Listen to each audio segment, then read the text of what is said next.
Java dasturlashtiruvida metodlar bir nechta turi mavjud bo'lib, uni e'lon qilish quyidagicha amalga oshiradi. Modifikator do'st, qaytaruvchi tur, metod nom hamda argumentlar ro'yxati.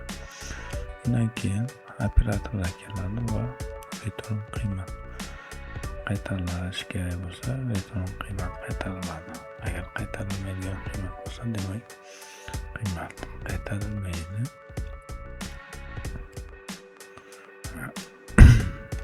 Asosiy to'rtta turi mavjud: qiymat qaytaradigan va argumentga ega, qiymat qaytaradigan argumentga ega emas, qiymat qaytarmaydigan argumentga ega va qiymat qaytarmaydigan argumentga ega emas ko'rinishlari, ya'ni to'rtta turi asosiy turi bor. Qiymat qaytaradigan turga misol sifatida aytaylik, ikkita son berilgan, yig'indisini topish kerak. Aytaylik, sonimiz int turida int add argument int b hamda int a berilgan bo'lsa, ikkita son berilgan bo'lsa, return deymiz.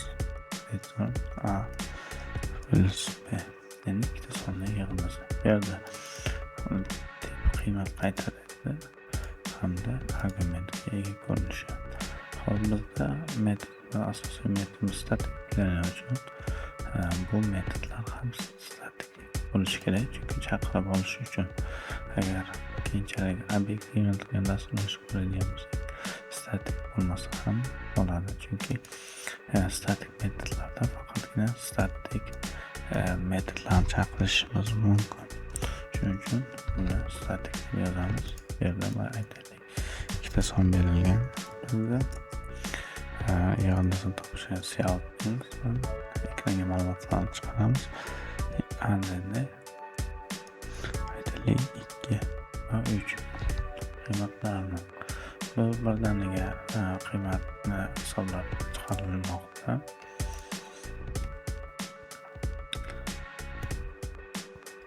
Shu ko'rinishda, demak, funksiyamizni chaqirib, ya'ni metodni chaqirishimiz mumkin ekan. Aytaylik, int a deb add 3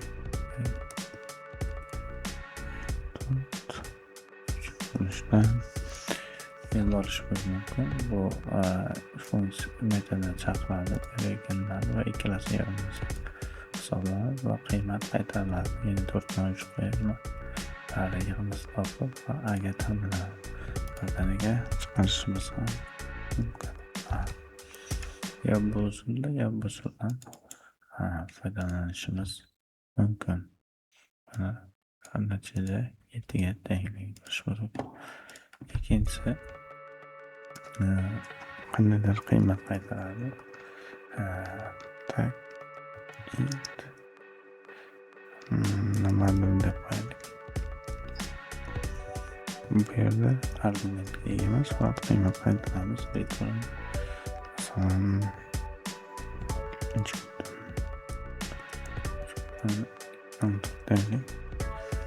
sonning qiymatini qaytarsin.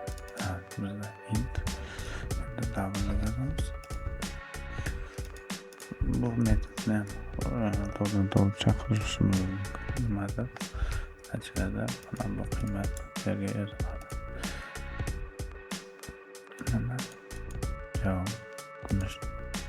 Keyingi metodimiz bu qiymat qaytarmaydigan ko'rinishi, ya'ni bu yerda void so'zidan foydalanadi. Void operatori bizda qiymat qaytarmaydiganini ko'rsatadi, ya'ni void turi hisoblanadi.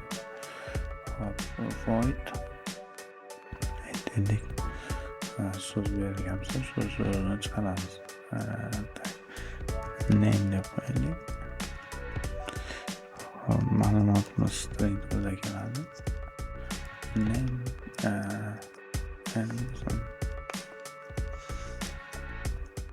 Name birdan ekranga chiqaramiz. Boshqa ma'lumotlar ham qo'shishimiz mumkin. Masalan, salom.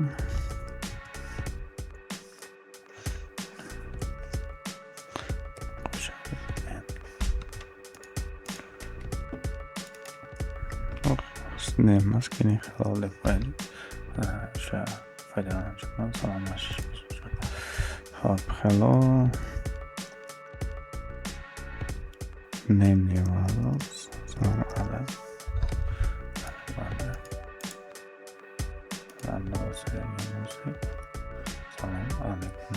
Demak, bizda argumentga ega va qiymat qaytarmaydigan ko'rinishdagi metod yaratdik. Keyingisi void deb qo'yaylik.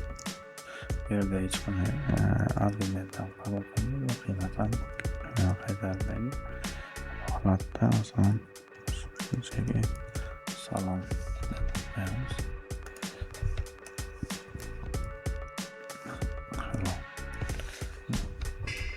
Mana shunday asosiy to'rtta ko'rinishi bor.